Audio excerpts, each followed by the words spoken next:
Gracias. Primero que nada, agradecer la invitación. Fue una verdadera sorpresa porque yo soy hija de marxistas, entonces fui educada en una casa donde les generó más indignación y enojo y sorpresa cuando hace 17 años me convertí al budismo que cuando les dije que era trans. Entonces, cuando me dijeron que viniera a hablar de espiritualidad, dije, ay, pues en mi casa de eso no se hablaba, ¿no? Se veía bastante mal, pero bueno, dije, bueno, algo se me ocurrirá en los meses necesarios para que llegara este momento. Y lo que quiero comentarles hoy lo he dividido en dos partes. La primera, quiero comenzar justo con algo que pasó ayer en la noche, que seguro vieron en las noticias, y fue un libro bomba que explotó en el Senado, aquí en la Ciudad de México, y que iba dirigido a la senadora Citlali Hernández. Todavía no sabemos quién le mandó ese libro, pero viendo Twitter, viendo Facebook, hablando con algunos colegas que la conocen, que la consideran incluso una amiga, había una especie de respuesta o de sensación de miedo por parte de colectivos de activistas LGBT y por algunos grupos de feministas. ¿Por qué? Porque Citlali ha estado, digamos, muy visible defendiendo varios temas, no solo temas como la despenalización del aborto, no solo temas que tienen que ver, digamos, con temas de mujeres, sino con temas que tienen que ver con minorías sexuales. Le ha dado visibilidad a las infancias LGBT, le ha dado pelea, sobre todo, al Frente Nacional por la Familia y sobre todo en el tema de lo que son las terapias reparativas, y de hecho ella está metida en ese debate.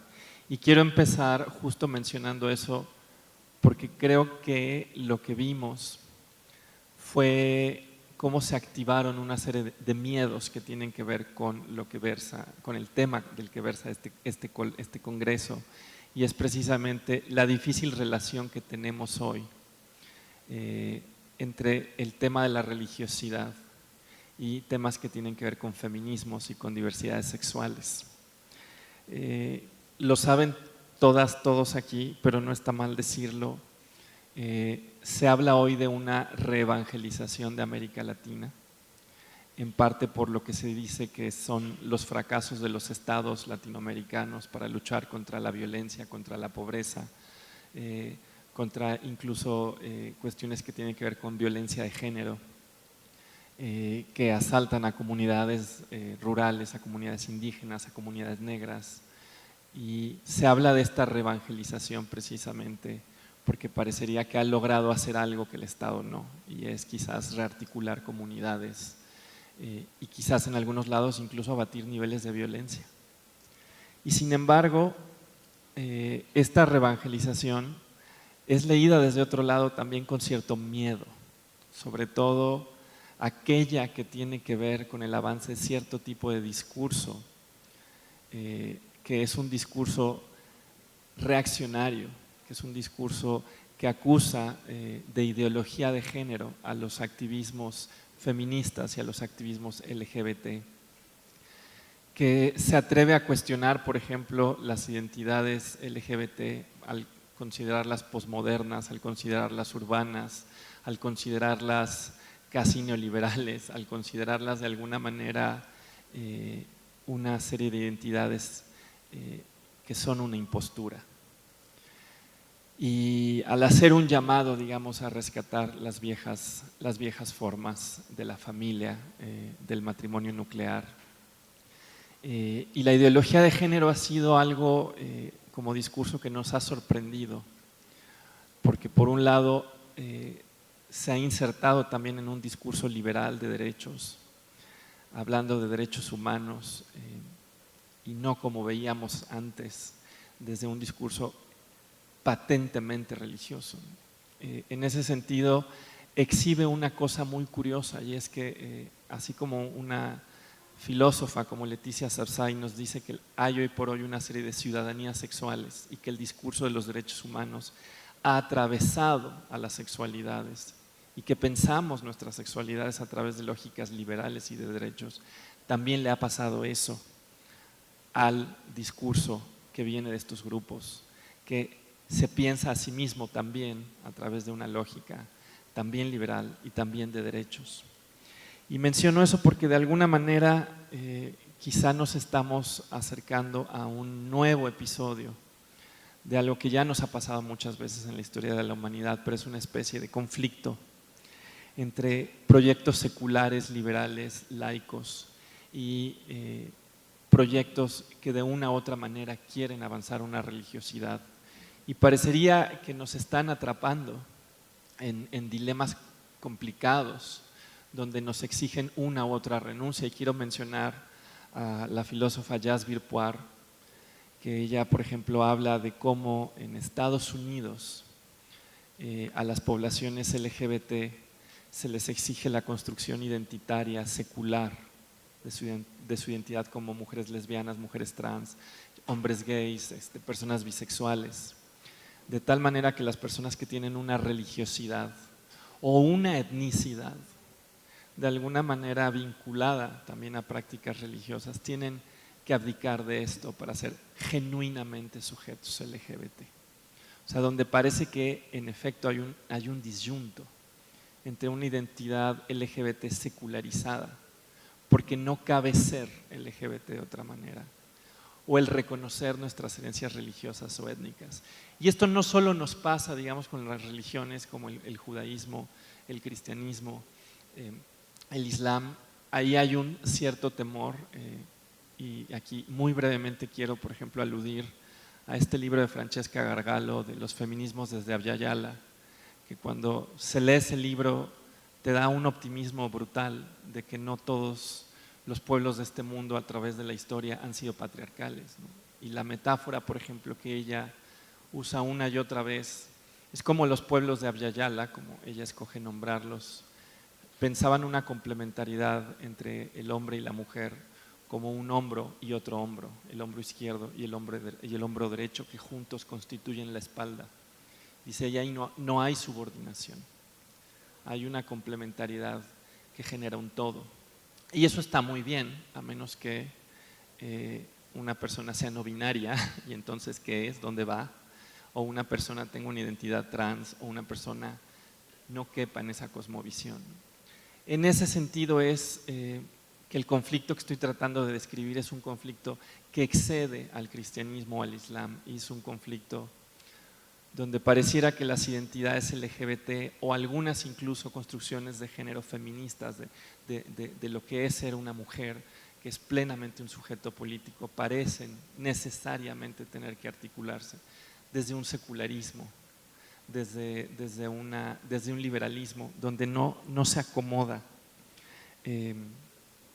donde no cabe la fe, ¿no? Y esta es, digamos, la primera parte de la intervención, donde estoy simplemente esbozando dónde estamos hoy, ¿no? Estamos viendo el avance de estos grupos de derecha, como el Frente Nacional por la Familia, estos grupos que buscan reducir al ámbito de ideología a todos los discursos que han permitido una serie de avances de derechos y que han generado una especie de respuesta temerosa como la que veíamos ayer en la noche, donde parece que todo discurso religioso necesariamente habrá de ser cómplice de eso. Y aquí es donde quiero entrar a la segunda parte de mi reflexión. Por muy buena fortuna, la semana pasada estaba yo en la Universidad de California en Santa Bárbara, donde tuve la oportunidad de conocer a la profesora Anjali Arundekar, a la que yo no conocía, pero es una feminista que se dedica a trabajar género y religión.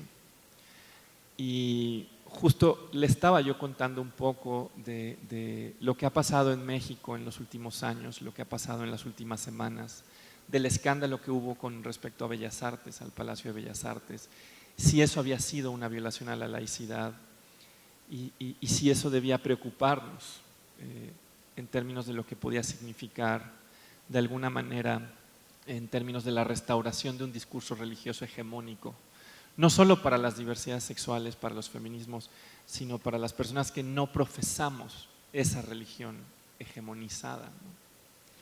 Y mientras yo le contaba eso, Le decía, bueno, parece que esto nos obliga a regresar a cierto liberalismo.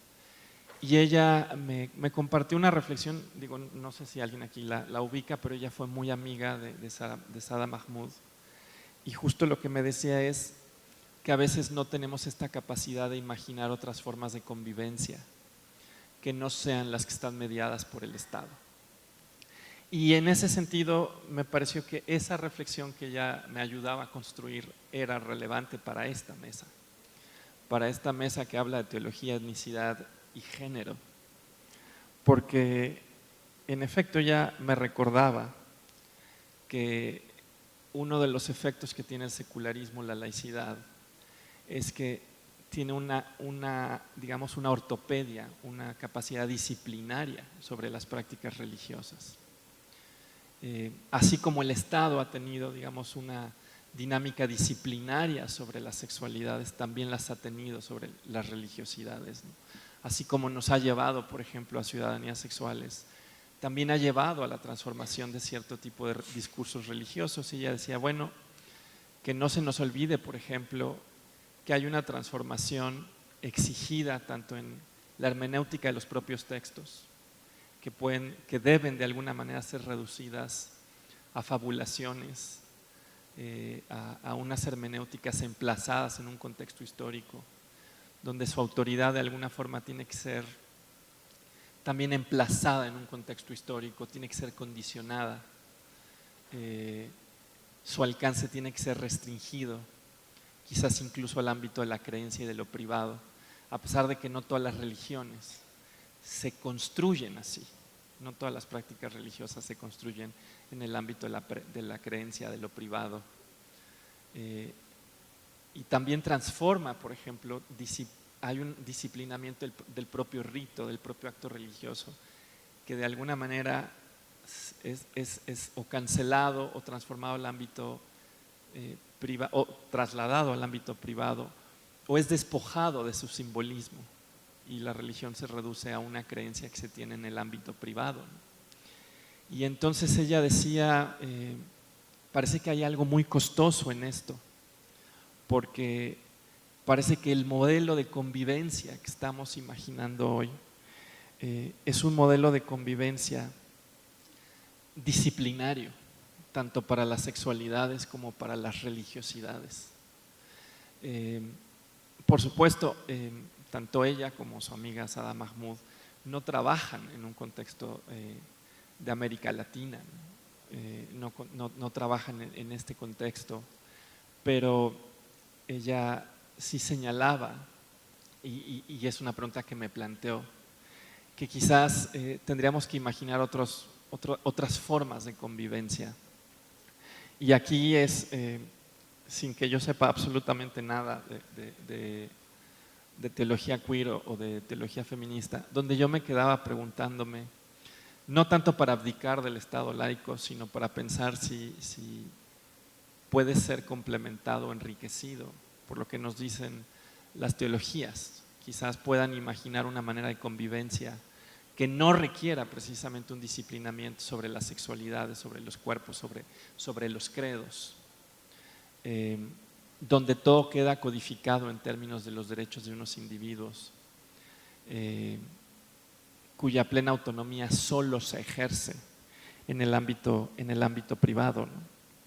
Y en ese sentido, es que no es que tenga una respuesta, sino lo que yo venía a plantear era quizás esta reflexión de que quizás en el contexto actual de México, de América Latina, con el avance del discurso antiderechos, quizás necesitaríamos forjar una alianza muy necesaria, y no es nueva. O sea, ya las teologías de la liberación pasaron por América Latina hace décadas, y no es que se hayan ido, pero quizás sea mucho más eficiente hacer una alianza que desde el liberalismo nos suena casi inimaginable, pero quizás desde otras corrientes. Y bueno, ¿y qué decir desde otras corrientes más radicales, ¿no? El liberalismo, por lo menos, no todos los liberalismos son antirreligiosos. Hay posiciones abierta y contundentemente religiosas en otros feminismos, en otras partes de los activismos LGBT. que no son laicos, sino son militantemente ateos, ¿no? Pero bueno, más allá de eso, quizás lo que necesitamos en un contexto como este precisamente es una alianza con teologías amigas que de alguna manera nos ayuden a incidir de otras maneras. Y nada más para ir cerrando, sí es difícil imaginar cómo se va a hacer esto. O sea, los conflictos no son solamente aparentes. Cuesta mucho trabajo imaginar reformas a las prácticas religiosas que no sean vividas como ataques, o reformas a las identidades que no sean vividas como ataques, ¿no? Y creo que hasta ahora hemos fracasado desde los discursos que se han volcado en el puro discurso de los derechos, ¿no? Quizás foros como este puedan abrir nuevos senderos, ¿no? Y bueno, yo aquí me detengo porque no he llegado a 20 minutos, pero bueno, tampoco es llegar por llegar. Muchas gracias. Muchas gracias. Agradecemos a la...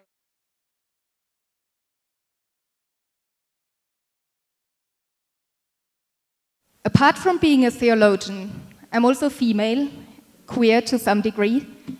I'm a first-generation college graduate, and I'm an academic living in the ivory tower, comfortably protected.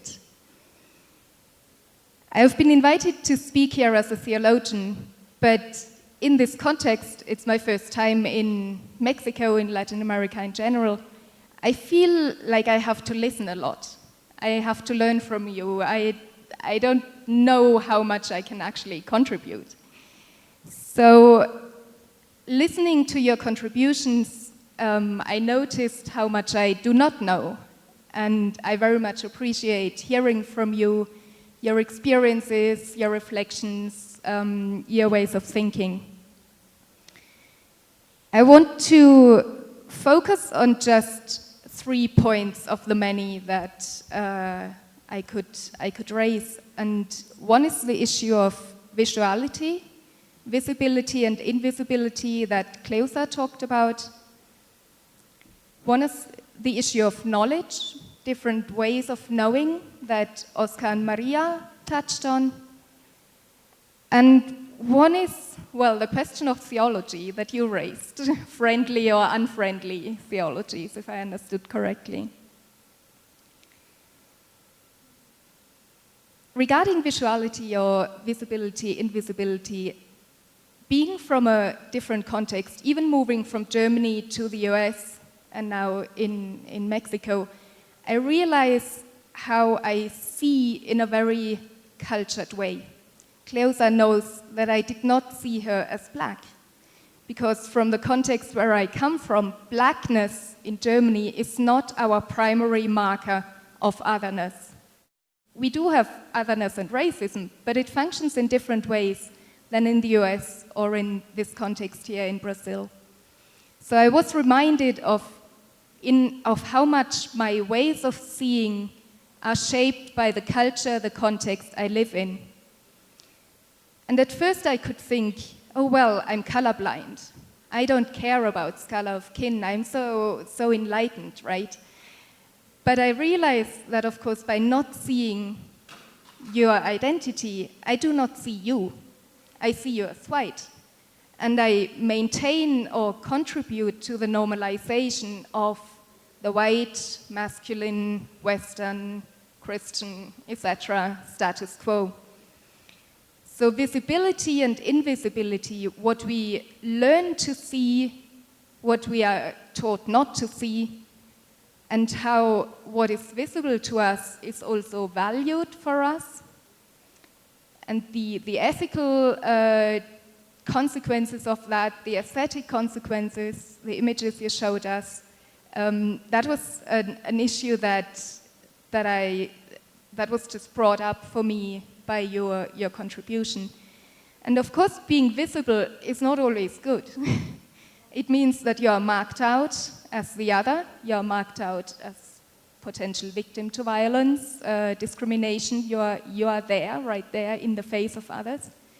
But it also means challenging all the time that status quo, the normalization of the white, the masculine, the straight, the Christian, etc.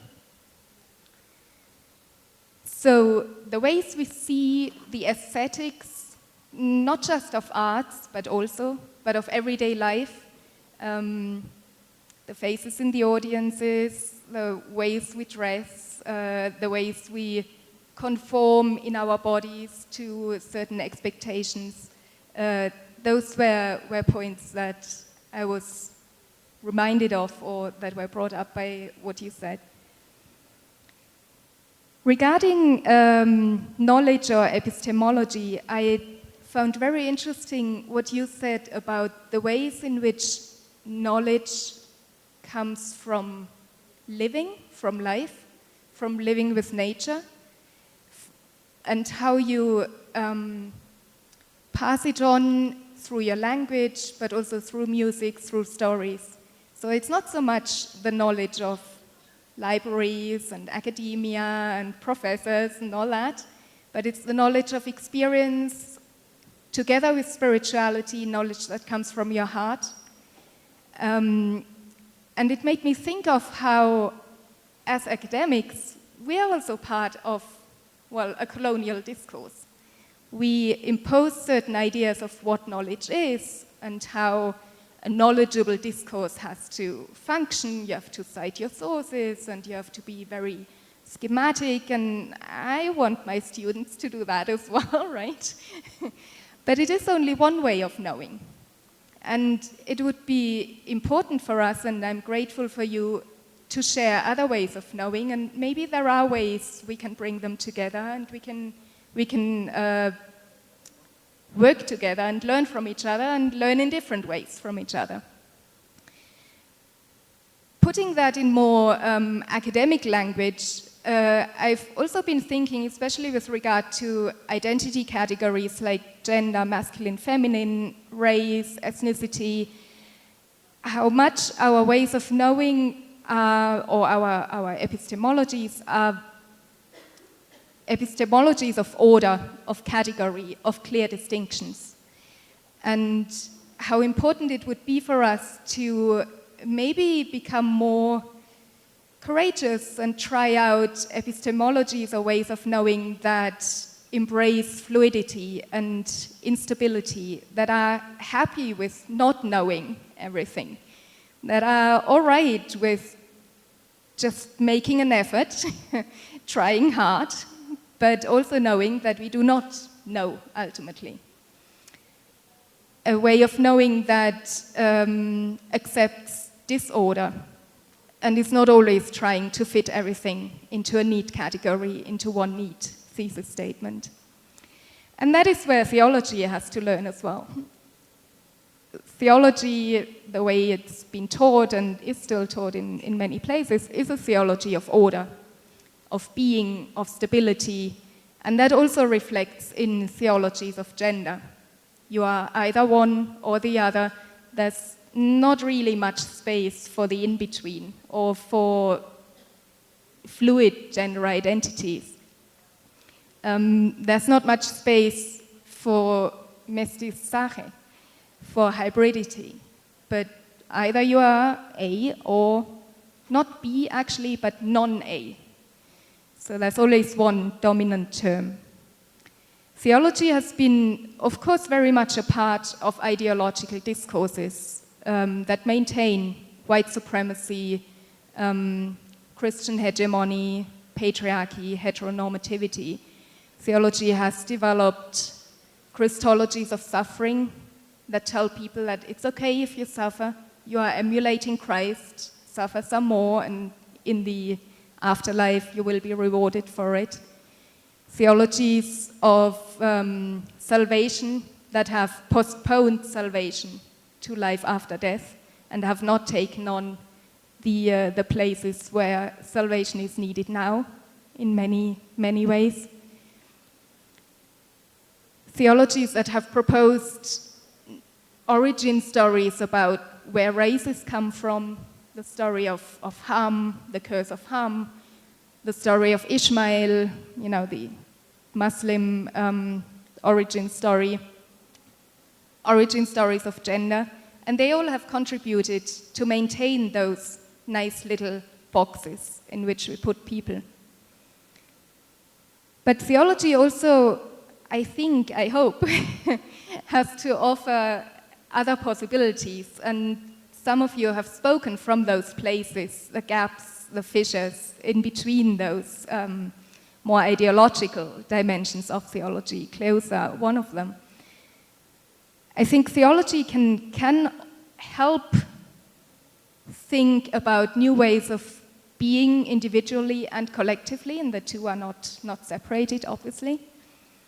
There's the theology of the Eucharist that Geraldo spoke about yesterday in one of the panels, the sharing of the bread, the creation of a body, the body of Christ, among the people who share their meal, who share their experiences, a theology of solidarity, of community, that my American students find very hard to understand. For them, Eucharist is all about their individual relationship with God, but not about their relationship with their neighbors. So, you know, cultural context plays a big role here. Theology, Catholic theology, but others as well, have offered social teachings, attempts to think about the social living together in ways that promote solidarity, that promote community justice in various ways. But there's maybe one branch or aspect of theology that might be most creative, possibly. I don't know. I would be curious to hear what you think. And I think that might be pneumatology, the theology of the Spirit, and the theology of the Trinity. God as difference in relationship, as an image of community that does not want to practice inclusion as a way of assimilation. You're welcome as long as you're just and assimilate. No, Trinity means difference and distinction is valued, and the oneness comes from the relationships between people. And pneumatology adds to, or maybe reinforces, this idea of a moving, dynamic relationship, the Spirit that is moving where it wills, where she wills, that is present in history, but also reaches beyond history, that is within each of us, but also in between us, that creates community among people, but also with God. And this dynamic, moving element of the Spirit, of the Trinity, maybe that could be a way to get away from this theology of being, of stability, to one of movement, flexibility. Queer theology often uses, it's something I noticed recently, the metaphor of the dance. So a community that is dancing, a relationship of dancing, of shifting, moving, elegant, playful, harmonious, sometimes also not so harmonious. Maybe that could be a metaphor to help us think about communities that are like the Trinity, distinct, diverse, different, multiple, but related, coming together as community in these shifting dynamic relationships. So those are just some thoughts from my academic ivory tower Western perspective, and I look forward to more conversation, learning more from you, hearing from you. Thank you.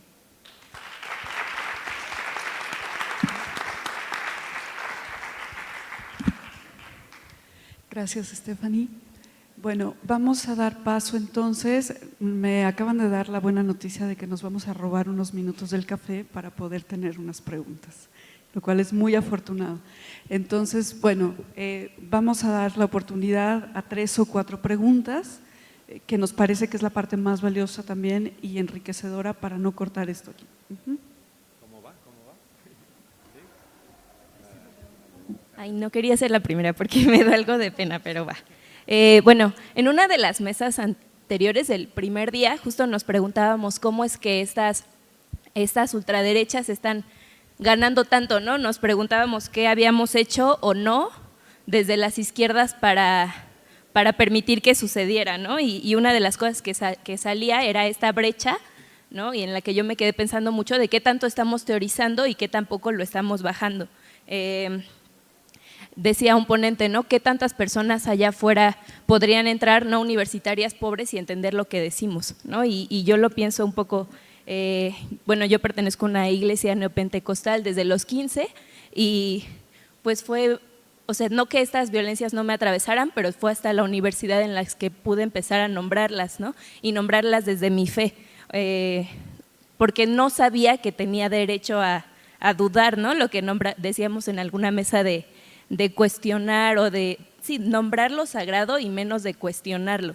Y también que no sabía que existían estas teologías y cuando empecé a leer teólogas que muchas están acá, ¿no? Feministas, pues me empecé a encontrar ahí, pero ¿cómo se baja, no? O sea, no sé si mi pregunta es para ustedes o para acá y pensaba plantearla en la de desafíos, porque a mí me ha costado trabajo, ¿no? O sea, formo parte de un grupo de mujeres un grupo de género y fe y a veces como que hablamos de esto y se ve menos como papers, a pesar de que muchas somos universitarias, y más como un grupo de mujeres que oran y lloran juntas y no sabemos qué onda, ¿no? Entonces, pues más bien es eso, ¿no? ¿Cómo se democratizan estos saberes y cómo generamos estos espacios, no tanto como plataformas, sino como espacios de encuentro y cómo le seguimos dando a la discusión desde abajo, ¿no? Desde las que no esa es la pregunta. Sí.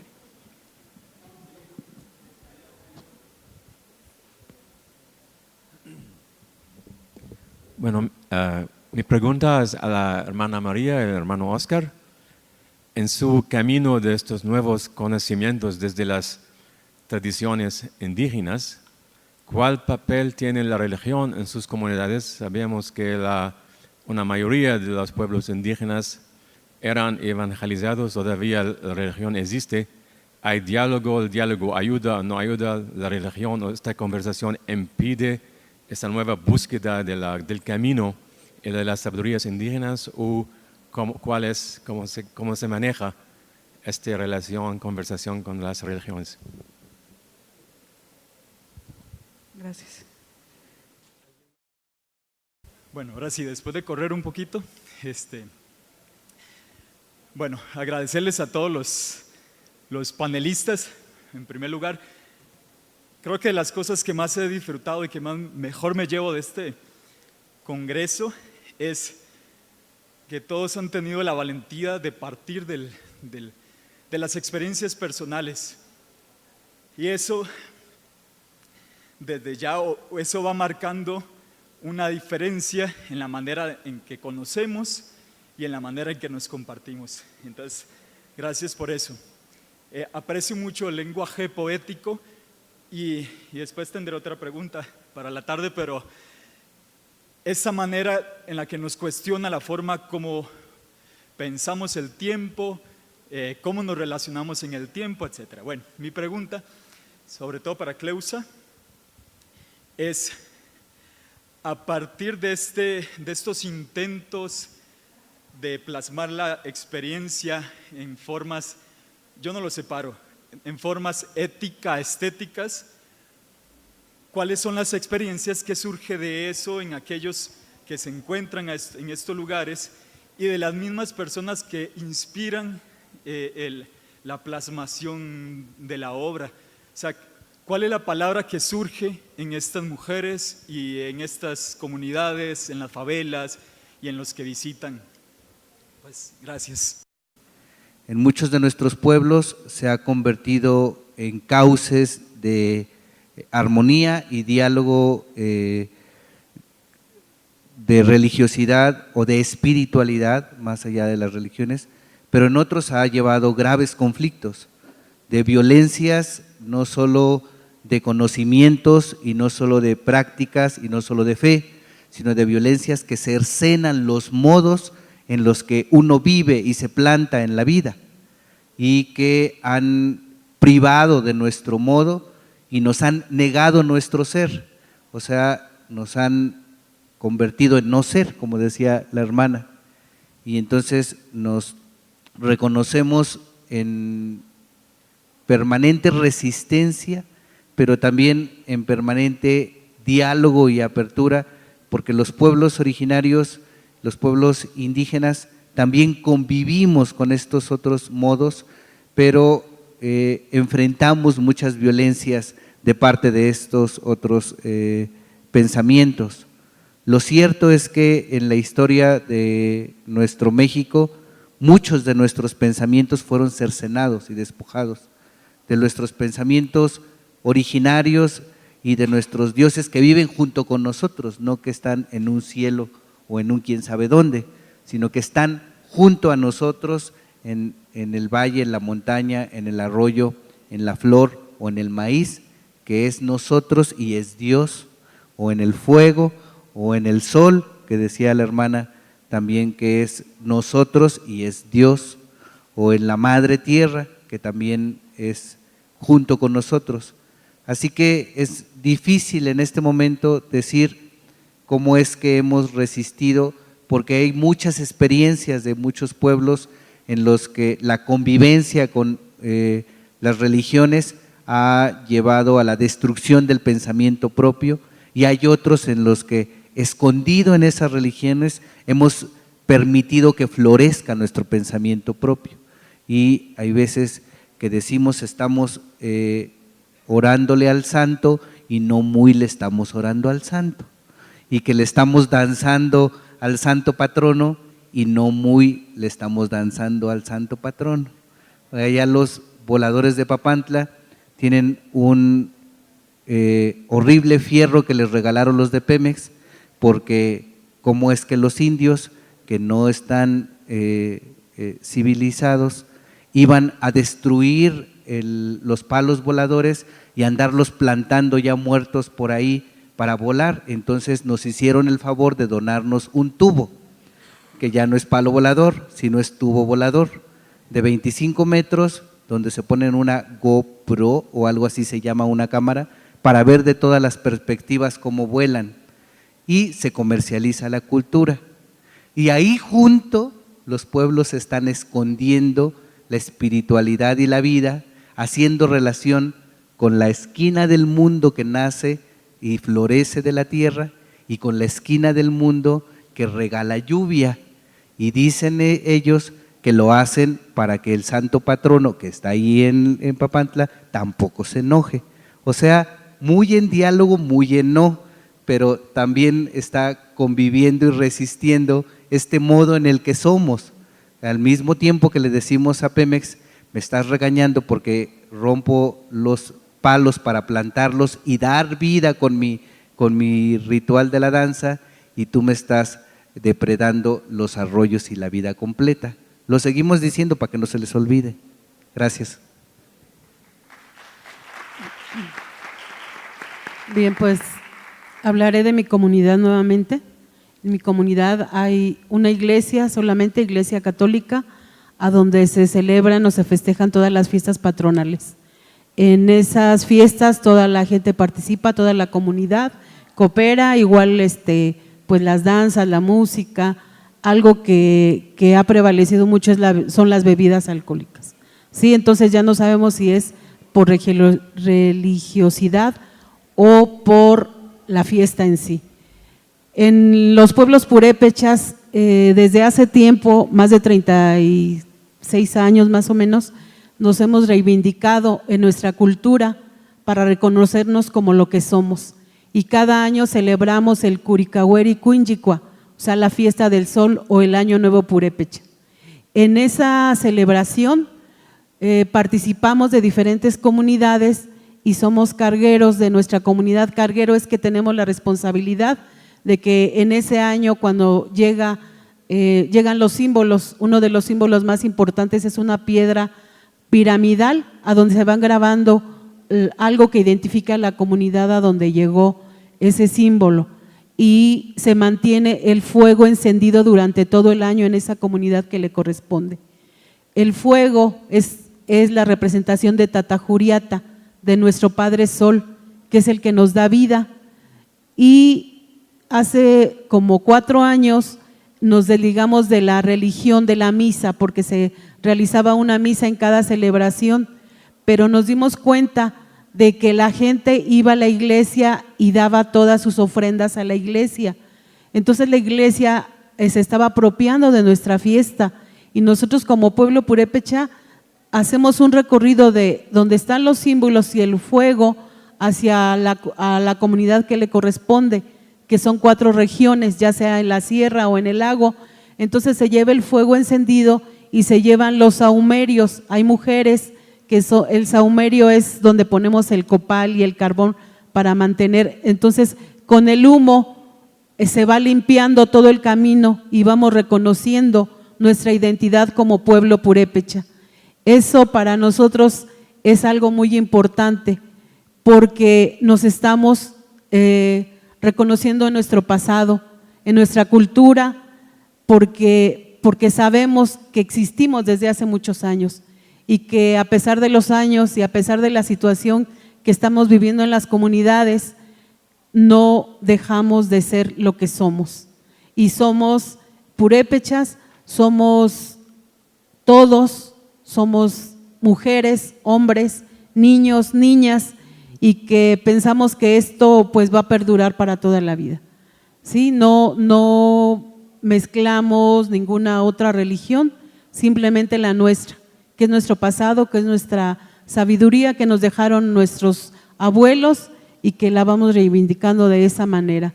Entonces para nosotros pues es algo muy grande, es algo maravilloso, y es algo que nos hace vivir y sentir que pertenecemos a ese espacio. Gracias.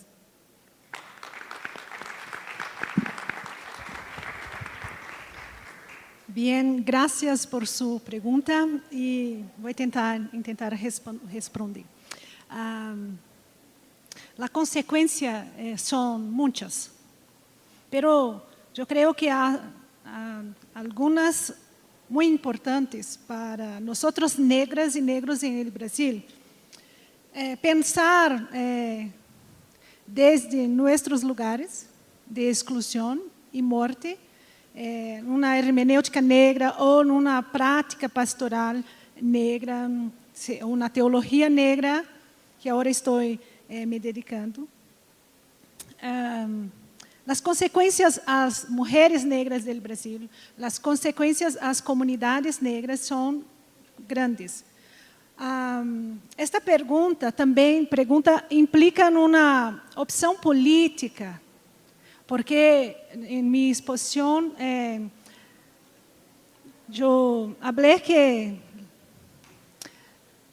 me pregunto desde una pregunta ética y teológica, pero es una pregunta, ¿dónde está mi hermano? ¿Dónde está mi hermana? Es una pregunta también política. Para nosotros, entonces, cuando empezamos a preguntar ¿dónde está mi hermano, mi hermana?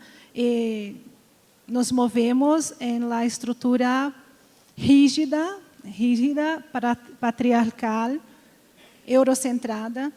También empezamos a nos distanciar del cristianismo eurocentrado. Hay un distanciamiento y como ha dicho, hay un cuestionamiento. Surge la pregunta, ¿será es a sí mismo? Entonces comenzamos a hacer preguntas sobre los contenidos de la teología, de la práctica pastoral, de todo que nos ven, todos los símbolos, de todos los discursos y etc.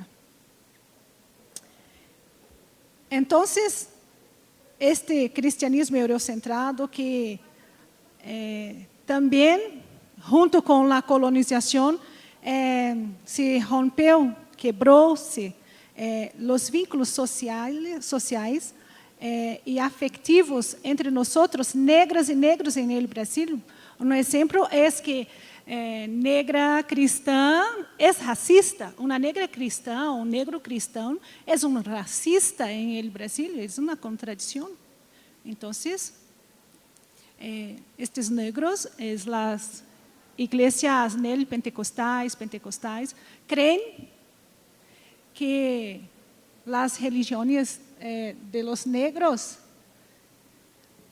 candomblé, umbanda, são culto ao demônio. Isto ha sido sustentado pela retórica, pelo discurso teológico, pastoral e todo. Então, é muito importante pensar desde a teologia negra, a hermenêutica negra, porque estão implicados vínculos sociais, então, sujeitos políticos. Em um segundo momento, eu penso que é pensar também desde este lugar de exclusão, de invisibilização, opressão, tem a ver com um projeto de liberação de nós mesmos e evidentemente descolonização, porque pensamos a cambiar nossa mente e caminhar-nos na direção de nossos irmãos. Onde está meu irmão? Está na calle, está em la exclusão total, social e religiosa também. Então, pensamos uma caminhada na direção, hacia, né? Em direção a nosso irmão que está em exclusão total, religiosa, sobretudo. Então, pensamos a redescobrir os vínculos, fraternidade, sororidade entre nós, irmãos e irmãs. Então, com uma subjetividade fronteiriça, começamos a transitar para allá de las fronteiras, de los muros, e nos descobrimos hermanos e hermanas, porque temos uma história em comum, temos uma ferida, uma herida em comum muito grande, que é a esclavitud.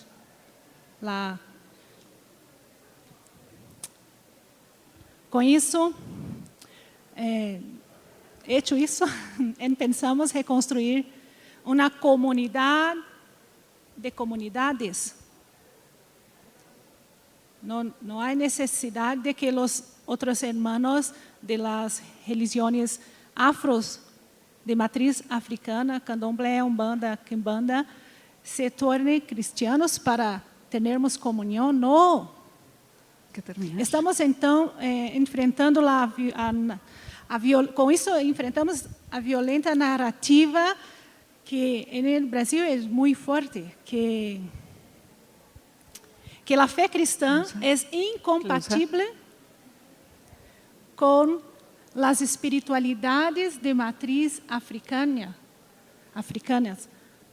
Então, eu penso que as consequências são grandes porque são políticas, porque então a comunidade negra brasileira pode se organizar como um sujeito político. É isso. Muitas gracias. Gracias. Estamos sobre el tiempo, entonces Stephanie va a tomar un minuto. ¿No? Siobhan, ¿algo para?